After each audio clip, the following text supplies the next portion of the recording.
Abra comigo, por favor. Enquanto o grupo se apresentava, eu disse a Thaís: Deus foi quem me deu essa palavra, porque foi uma confirmação vinda do céu. Livro de Jó, no capítulo 14. Livro de Jó, capítulo de número 14.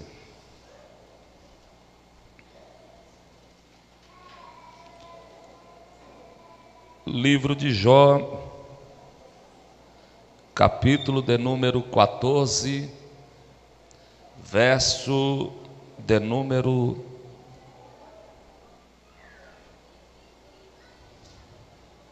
Vamos ler desde o verso 1.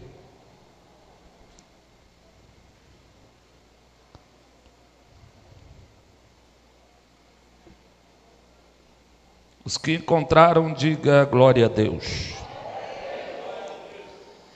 O sumário desta leitura chama muita atenção, porque Jó ele vai falar a respeito da fragilidade humana, do limite de vida humano.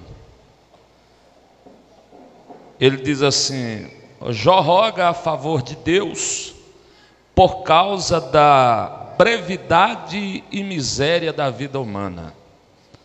O verso 1 diz assim: o homem nascido da mulher é de bem poucos dias e cheios de inquietação. Sai como a flor e seca, foge também como a sombra e não permanece. E sobre este tal abre os teus olhos, e a mim me fazem entrar em juízo contigo.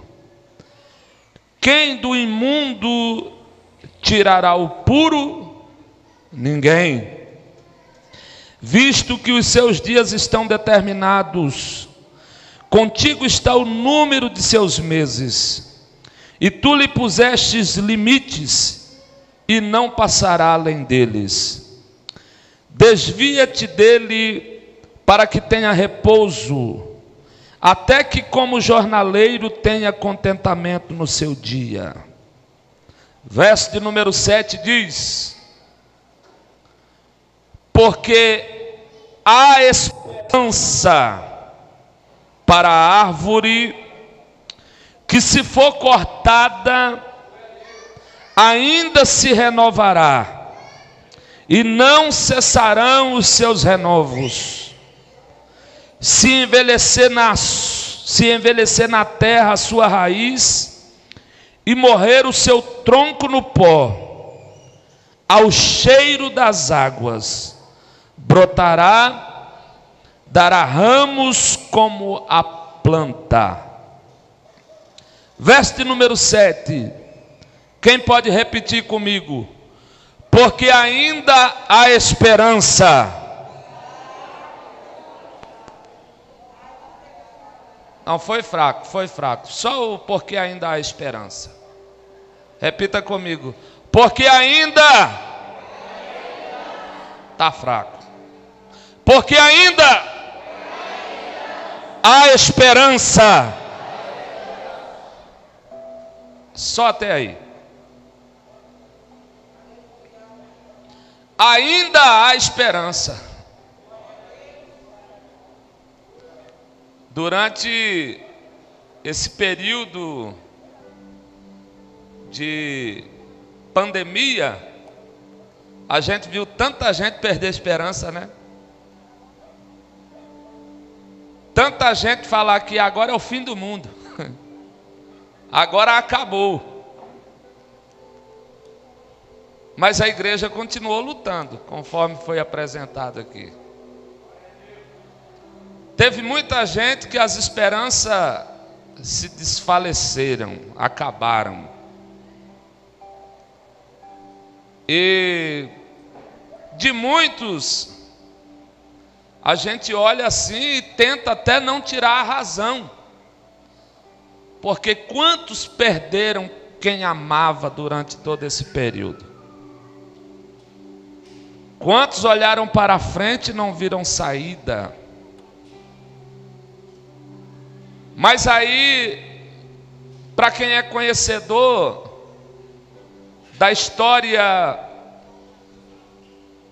deste homem, Jó, a gente vê ele dizendo: ainda há esperança. Para quem é leitor da Bíblia, para quem conhece a história, vê um homem como esse dizendo: ainda há esperança. Queridos, eu sei que se eu for conversar com um por um aqui hoje, alguém aqui já teve motivo de não ter mais esperança.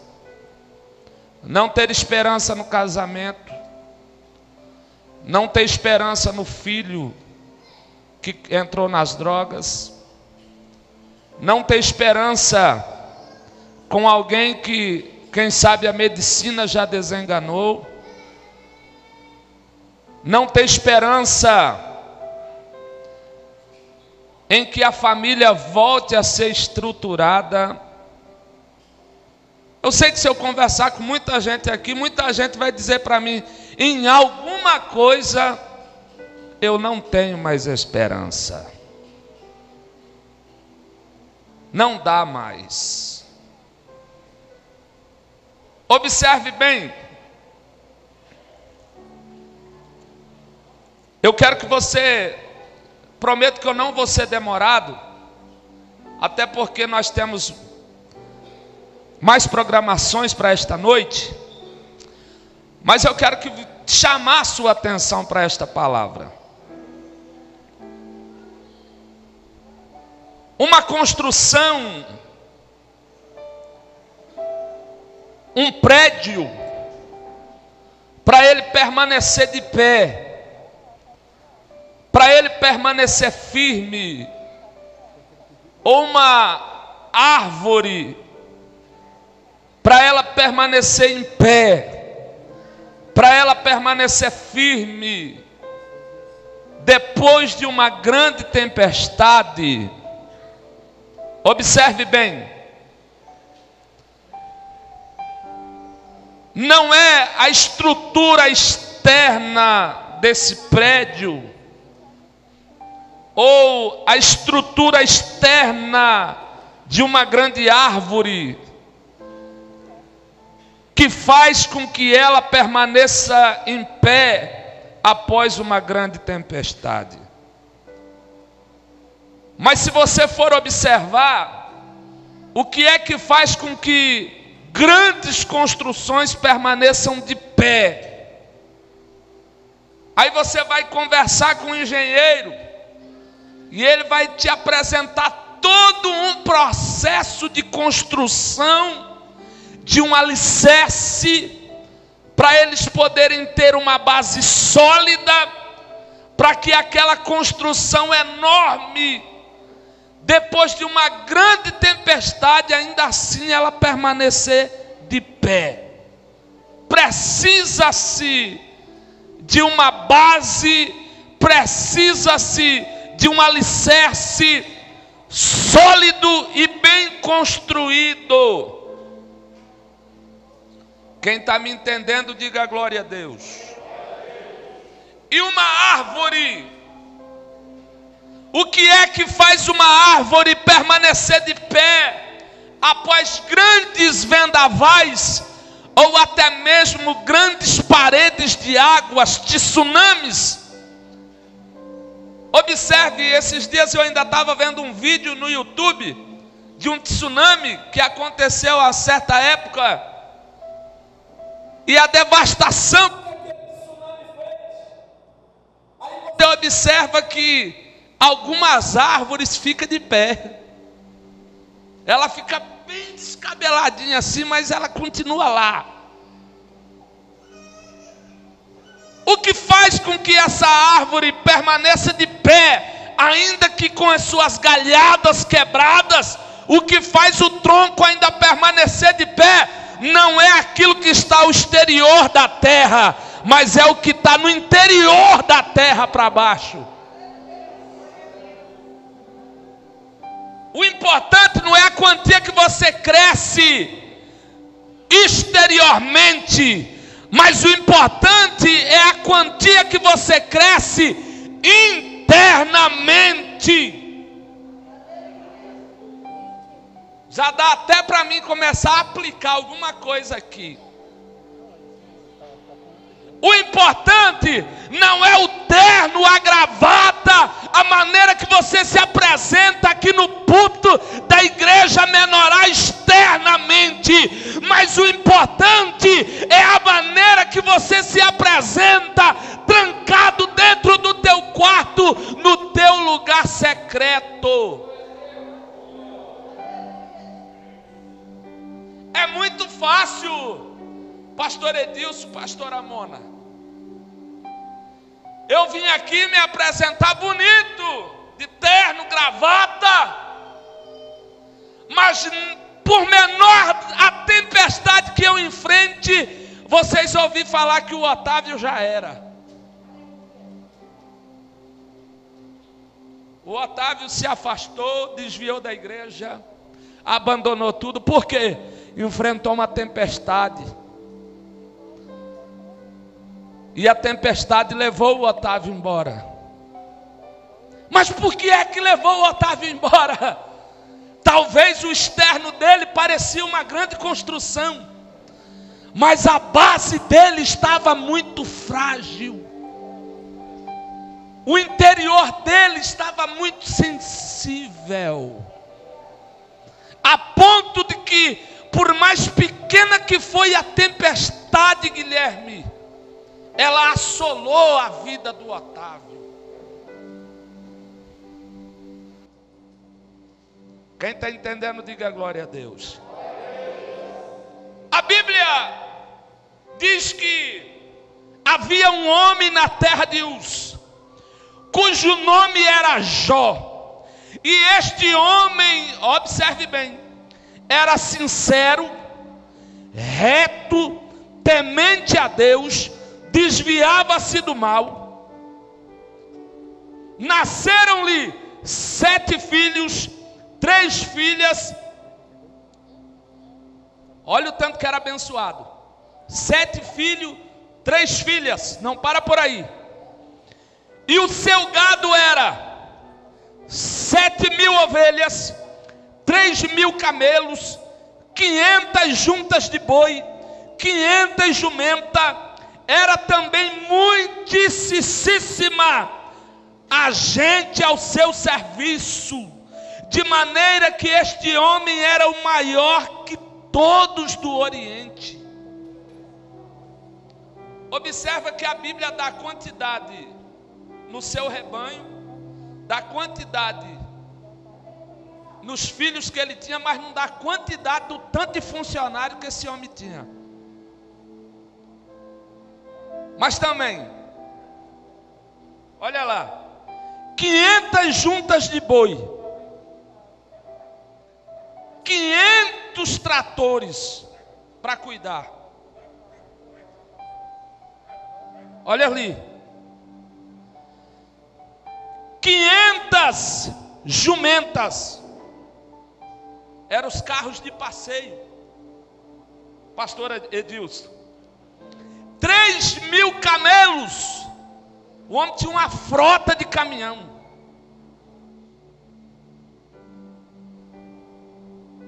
Tinha que ter muito funcionário para cuidar do negócio desse. Observa que Jó tinha 7 filhos homens, 3 filhas mulheres. E o que chama atenção não é ir, o que chama atenção era a comunhão que eles tinham um com os outros. A Bíblia diz que era na sequência da semana, cada dia era churrasco na casa de um. Todo dia era na casa de um. A união deles era incomparável. Os filhos se reuniam, os filhos se congratulavam, a ponto que depois de fazer aquele ciclo, de passar na casa de um por um, tendo churrasco todo dia da semana, no final, Jó apresentava um sacrifício representando cada um de seus filhos. E Jó apresentava esse sacrifício por talvez algum deles ter pecado contra o Senhor. Então Jó já apresentava o sacrifício como símbolo e pedido de perdão a Deus, do tanto que esse homem era temente a Deus. Pensa numa vida tranquila, uma vida abençoada, conta bancária top. Mas o que chama a atenção na vida desse homem, queridos, não era o externo dele que era top, que era bem visível. Ia com carro cada dia para o culto, um carro diferente. E dava para ele ir com um para cada dia do ano. E ainda lhe sobrava um pouco de carro para continuar indo no próximo ano. Pensa numa vida top. Só que no mundo espiritual, a Bíblia diz que os filhos do Senhor vão até ele, e no meio deles vai Satanás. E quando Satanás chega no céu, agora Deus dá testemunho de Jó para o diabo. Tem visto o meu filho Jó? Homem justo, homem temente a mim, reto. Pensa num homem. Aí o diabo, ele é assim por causa dos bens que o Senhor dá para ele, das benfeitorias. Tira tudo dele para ver se ele não blasfema contra o Senhor de primeira. E aquilo chama a atenção de Deus e Deus permite. Então vai lá, tira tudo que ele tem. Só não toca na vida dele. Mas que depressa o diabo desce. E a notícia começa a chegar para Jó. Roubaram a jumenta, mataram os servos. Roubaram os camelos, mataram os servos. Roubaram as ovelhas, mataram os servos. Só sobrou eu para trazer a notícia, Jó. Seus filhos estavam reunidos dentro de casa, num banquete, e agora a casa desabou sobre eles. Só sobrou eu para te contar a história, Jó. Não sobrou ninguém. E a Bíblia diz que Jó rasga as suas vestes. Oh, é mal, é sério, calabra rácia.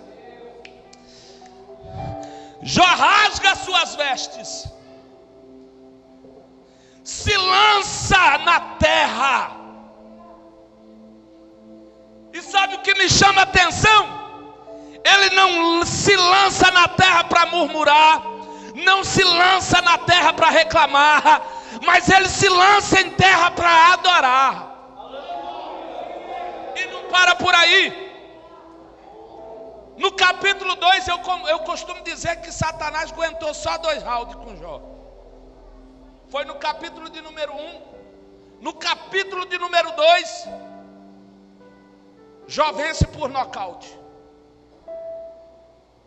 No capítulo de número 2, é vindo outro dia em que os filhos de Deus vieram apresentar-se perante o Senhor. Veio também Satanás entre eles apresentar-se perante o Senhor. Então o Senhor disse a Satanás: de onde vens? Respondeu Satanás e disse: de rodear e passear pela terra. E disse o Senhor a Satanás: observaste o meu servo Jó? Porque ninguém há na terra semelhante a ele. Mas também um homem com a saúde de ferro daquela. Tira a saúde dele, eu quero ver se ele adora. Deus permite. Toca em tudo, mas não toque na vida dele. Satanás desce mais que depressa. Lança uma chaga da ponta dos pés ao fio da cabeça. A Agora Jó está em cinzas, só resta para Jó um caco para coçar a sua pele. E ainda assim,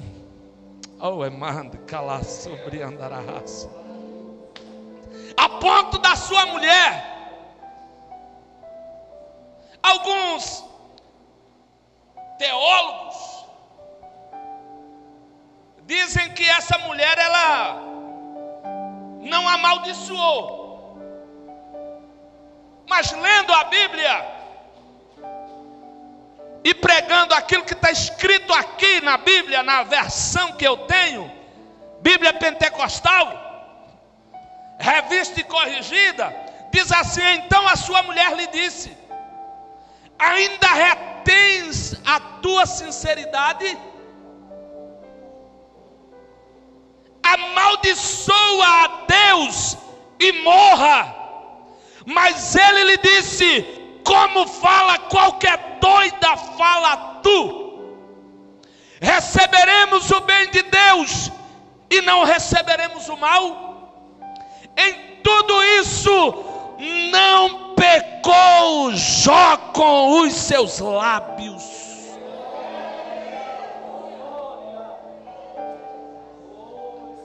Queridos, na cinza, rapando as suas chagas, com o apoio da esposa para dizer para ele amaldiçoar o Deus que ele servia e morresse, mas contudo, Jó não murmurou. Quantos de nós às vezes enfrentamos tão pequenas tempestades nas nossas vidas, por mínimas coisas, talvez por ouvir uma palavra que talvez foi mal interpretada por nós mesmos, nós já murmuramos.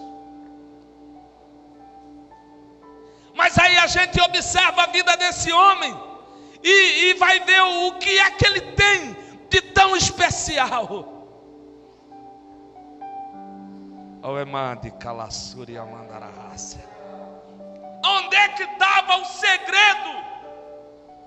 Aonde é que estava o segredo dessa fidelidade? Estava, meus queridos, na base sólida que Jó tinha construído no seu secreto dele com Deus.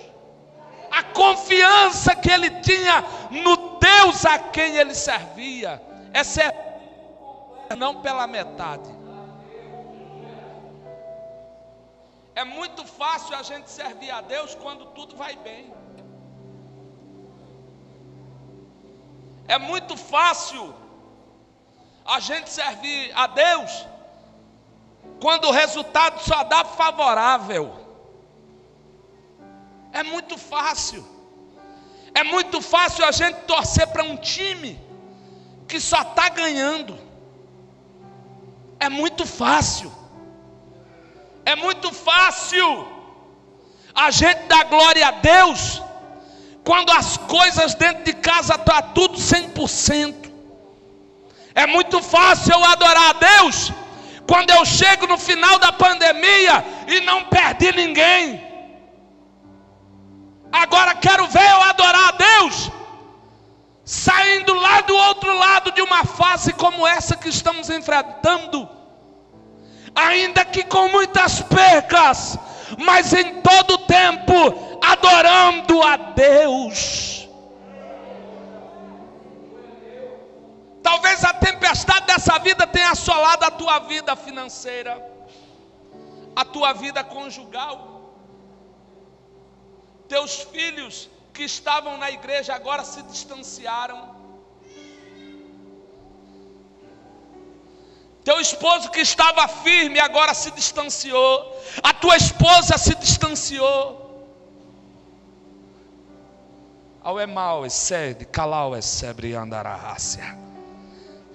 É fácil adorar quando as coisas vão bem.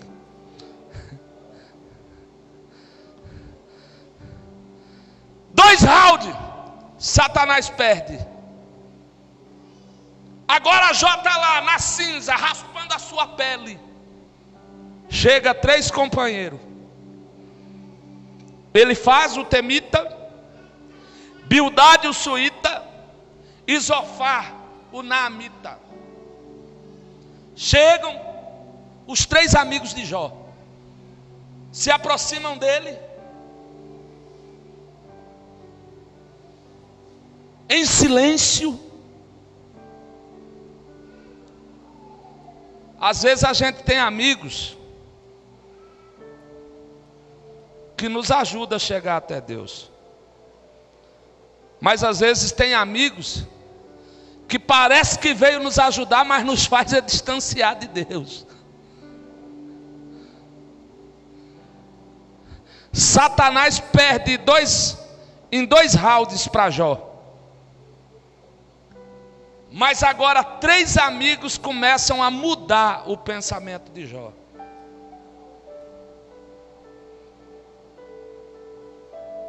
As palavras desses amigos eram: ô Jó, confessa teu pecado. Isso é pecado, rapaz. Porque a primeira coisa que as pessoas olham para a gente e vê com qualquer coisa da gente esteja dando errado é pecado. Você precisa confessar, rapaz. Você precisa fazer alguma... As coisas para você não estão dando certo é por causa do teu erro, é do teu pecado. E a maioria das vezes é Deus trabalhando, é Deus modelando o vaso. Mas o que vem em primeira mão na nossa mente é que o irmão pecou, está passando por isso por causa do pecado.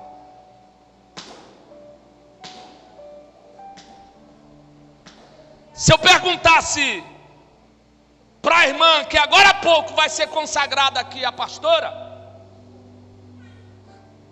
o que é que você enfrentou para poder estar aqui hoje sendo consagrada? Eu tenho certeza que ela vai lhe contar chorando. Porque qualquer um, para galgar uma posição ministerial, ele primeiro passou por uma fase chamada casulo, uma fase de prensa, uma fase de aprendizado, uma fase de modelagem, a ponto da pastora olhar e ver, o pastor olhar e ver, não. Aí Deus brada do céu: está preparado, pode consagrar. Agora eu vou começar a preparar para uma nova fase, que vem posterior a esta. Todos nós temos o nosso momento de preparo. Mas sabe o que mais me chama a atenção? Não vou falar muito, já vou começar a resumir. É que independente da situação que você esteja vivendo hoje, a tempestade assolou, só sobrou o tronquinho de pé, e ainda assim com um caco raspando a pele. Mas eu ainda venho lá de Goiânia, aqui Luiz Eduardo, para te trazer uma palavra vinda do céu. Qual é essa palavra, pastor? Ainda há esperança para a árvore que foi cortada. Ao é mal, e série calabra rácia.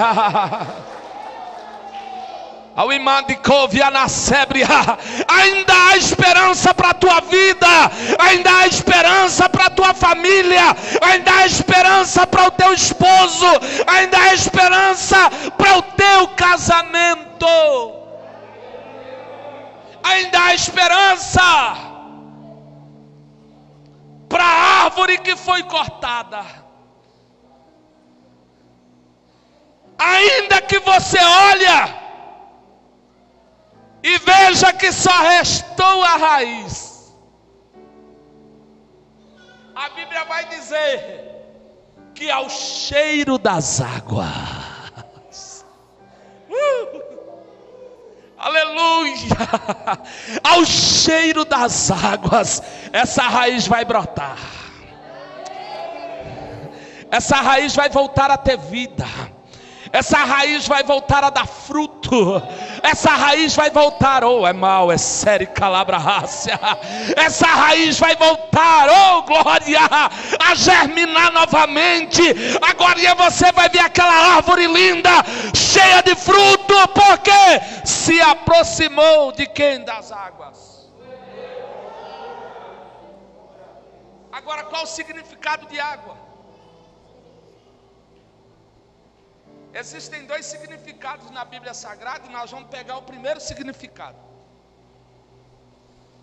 Água simboliza a vida. Água simboliza a presença do Eterno. Talvez você chegou aqui hoje, está só o bagaço. Está só o que restou da raiz. Eu tenho uma notícia boa para você, veio para o lugar certo. Porque aqui é onde tem água. Aqui é onde tem vida. Aqui é onde você está na presença das águas. Ou é mal, é sério, calabra rácia. É aqui o lugar onde era para você estar hoje. E nessa noite essa água vai te abraçar. Essa água vai fazer com que você volte a gerar. Não é mal, é sério, calabra rácia. Ainda há esperança para a árvore que foi cortada. Ainda que só restou a raiz, ainda tem esperança para você.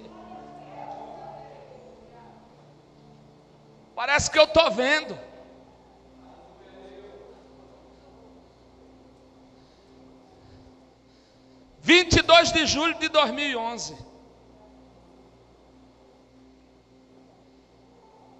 Eu cantava sozinho, estou numa igreja Assembleia de Deus lá em Cuiabá, no Mato Grosso. E aí eu estou cantando uma canção. De repente Deus usa uma profeta, sobe em cima daquele altar, coloca o dedo no meu rosto e diz assim: homem, te chamei para uma grande obra. E a partir de hoje começo a lhe dar experiências. Observe bem, nem sempre Deus conduz um sonhador pelo mesmo caminho que muitos venceram. Para cada um Deus tem um tipo de experiência. Mas aquela mulher fala comigo naquela noite, pastor Edilson, e desce dali, eu ouvi o que ela havia me falado. Fui embora para casa quando é no outro dia, 23 de julho de 2011. Eu saio para trabalhar e com 20 minutos que eu saio de casa, eu recebo a notícia que havia ficado viúvo. A esposa que eu deixei em casa havia morrido em um acidente. Com 20 minutos depois.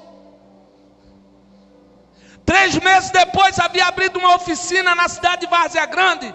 3 meses depois eu sou obrigado a vender essa empresa. Vendi a casa que morava. Só me restava o bom emprego que eu tinha no banco.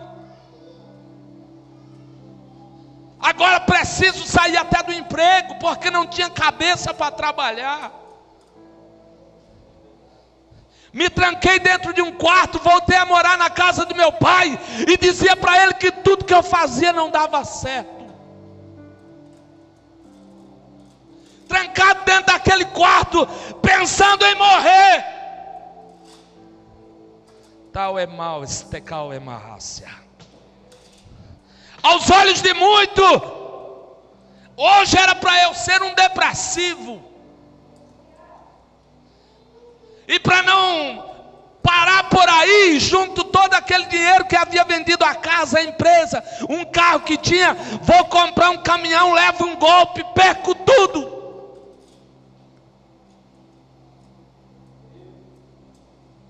Estava como Jó relata, não sobrou raiz, mas sobrou só o pó da raiz.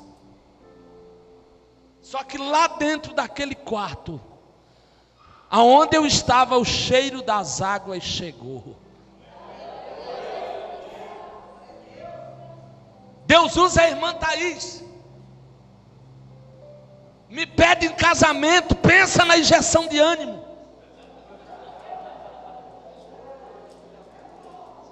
Não tem quem não sai de uma prova e não dá um pulo de glória, irmãos.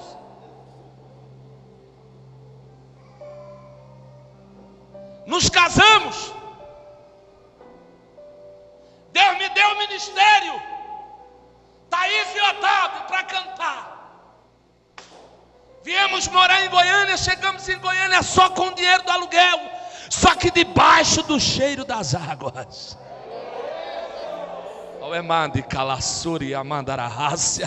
Debaixo da potente mão de Deus cuidando. E toda a vida Deus falando: estou lhe dando experiências. Talvez o que eu estou fazendo hoje tu não entende, mas amanhã tu vai entender. Deus sempre tem o melhor para nós. Nós é que temos dificuldade de entender aquilo que Deus está fazendo no presente momento. Mas se a gente parasse, pastor Edilson, e compreendesse, a gente ia entender que Deus só tem o melhor para nós.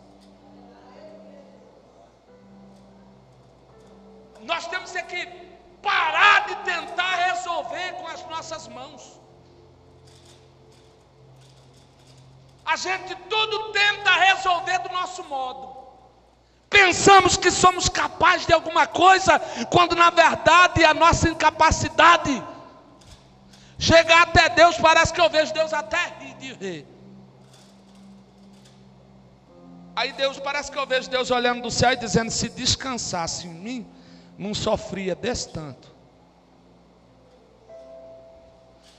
Se só buscasse a minha presença, essa raiz já tinha brotado. Essa raiz já estava crescendo. Essa raiz já estava começando a dar fruto. Essa raiz já estava uma grande árvore. Essa raiz já estava como as flores mais lindas da terra. Por quê?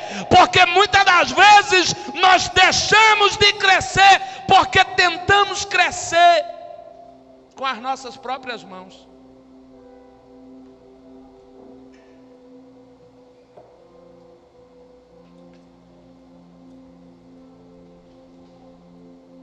Depois que Jó amaldiçoou o dia que nasceu, por causa da conversa dos amigos, Jó amaldiçoou o dia que ele nasceu. Depois você corre lá e leia capítulo de número 4. Você vai ver que Jó começa a amaldiçoar o dia. Amaldiçoou até a parteira. Mas aí Deus olha do céu e fala: eu preciso ter uma conversa com esse homem. Aí Deus desce do céu e vai dar algumas explicações para Jó, lhe perguntando, fazendo a ele algumas perguntas. Ei, Jó,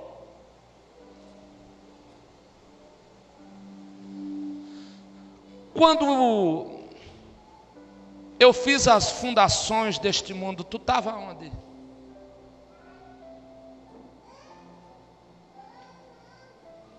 Quando eu criei o filhotinho das cabras, quando elas estavam gerando lá, eu criando, tu estava onde, Jó? Deus estava querendo dizer: ei, Jó,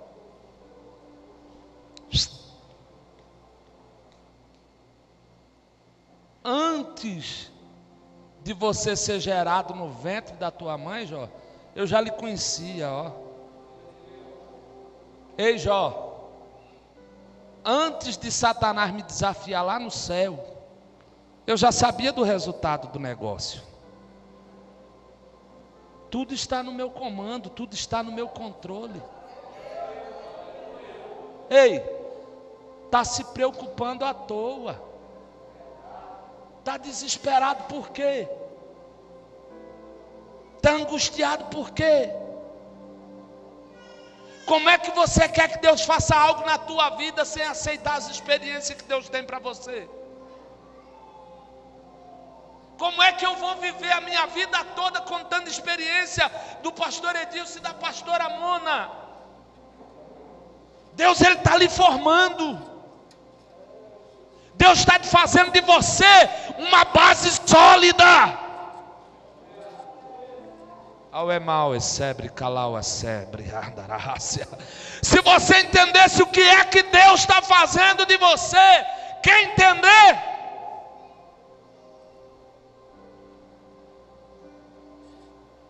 Deus me fez lembrar aqui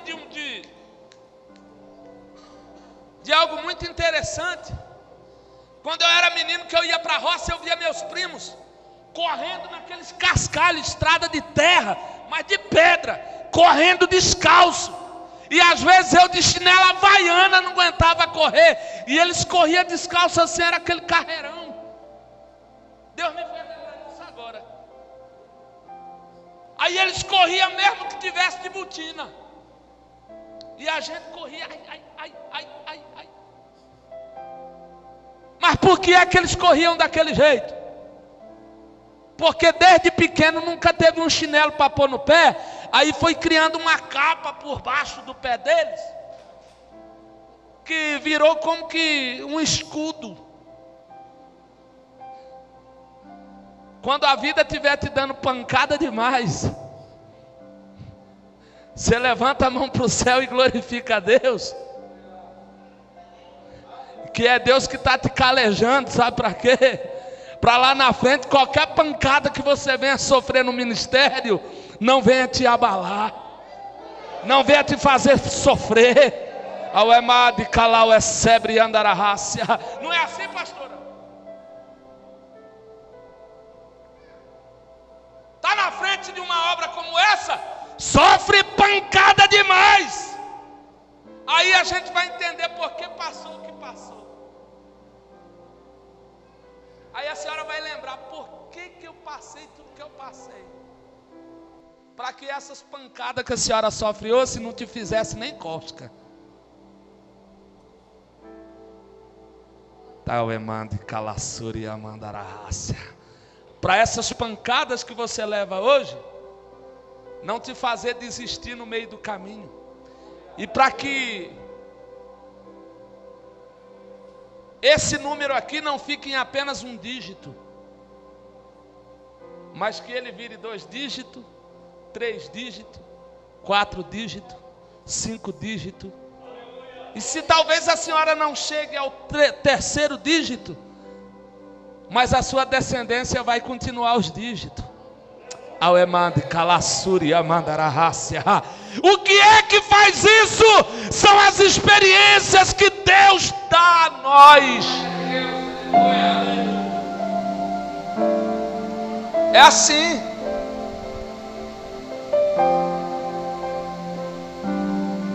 E eu encerro dizendo, pode se colocar de pé, por favor.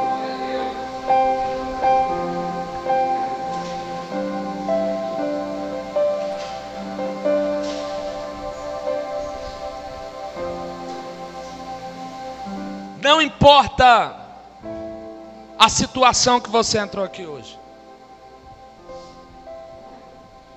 Eu quero que você, mesmo mascarado, os seus olhos dirão.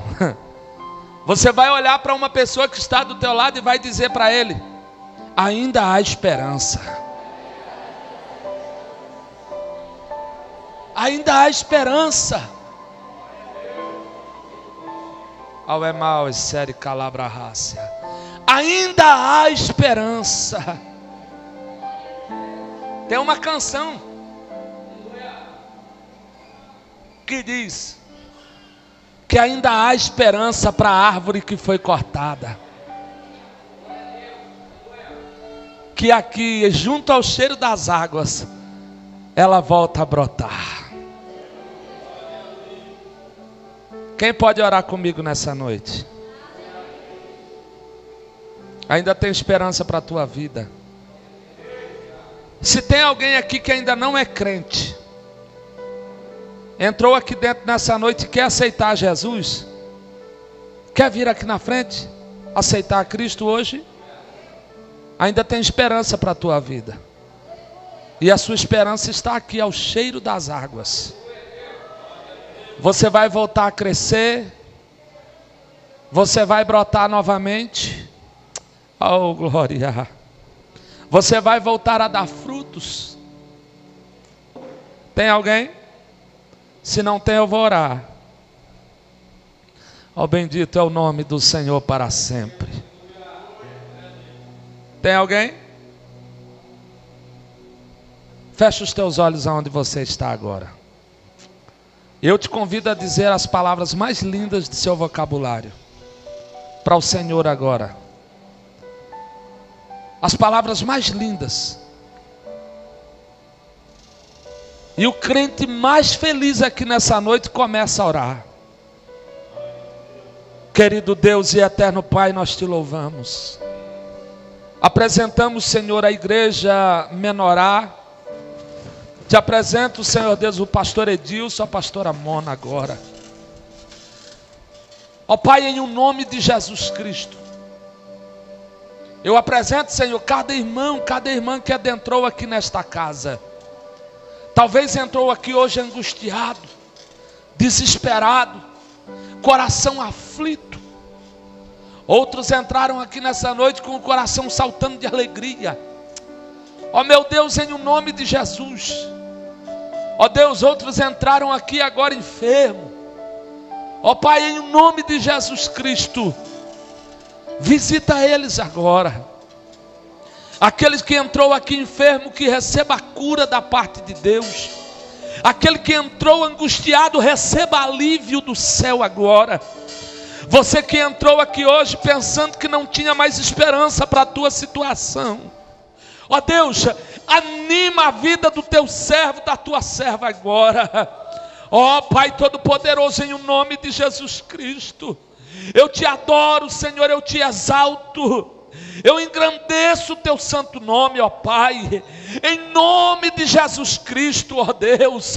Ó Pai, visita cada coração agora. Visita aí, Senhora. Visita aí, papai, em nome de Jesus Cristo. Eu declaro a vitória agora, Senhora. Eu declaro a alegria agora, em nome de Jesus Cristo. Levanta o teu filho, levanta a tua filha, Senhora. Ó Deus, em nome de Jesus Cristo agora, eu declaro essa vitória, Senhora. Cerca, Senhor, esta igreja com muralha de fogo, ó Pai. Que nenhuma potestade, Senhora, venha se levantar, Senhor, contra os teus filhos que estão na frente desta obra agora. Ó Pai, em o nome de Jesus Cristo, olha aí, Senhor, a tua igreja, a tua noiva, Senhora, que aguarda o grande dia do arrebatamento, ó Pai, em nome de Jesus Cristo. Levanta eles, Senhor, nesta última hora. Levanta, Senhor, em nome de Jesus Cristo. Tem como dar um glória para Jesus? Aleluia! Dá um sol aí. Eu vou te levantar.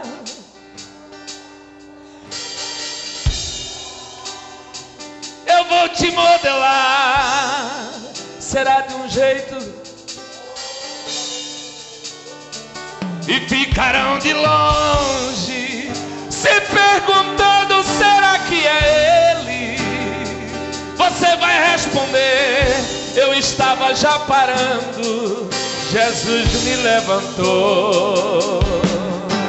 Caminha que Jesus te dá mais força. Caminha que Jesus provê o pão. O barco pode estar balançando, mas Jesus está guiando a embarcação. Caminha que Jesus dá o livramento. Caminha que Ele mesmo sopra o vento. Está tirando os pedregulhos do caminho, só pra você passar. Descansa e anda. Então canta.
Tem como dar uma olhada aí no retrovisor da vida? Quem consegue dar uma olhada aí no retrovisor da vida? Faça assim, ó. Dá uma olhada aí no retrovisor da vida. Olha da onde Deus te tirou. Olha os livramentos que Ele já te deu. Olha tudo que você já passou para poder estar aqui hoje. Agora encha o seu pulmão de ar aí, vai. Se Ele é merecedor de glória, da glória. Se Ele é merecedor de aleluia.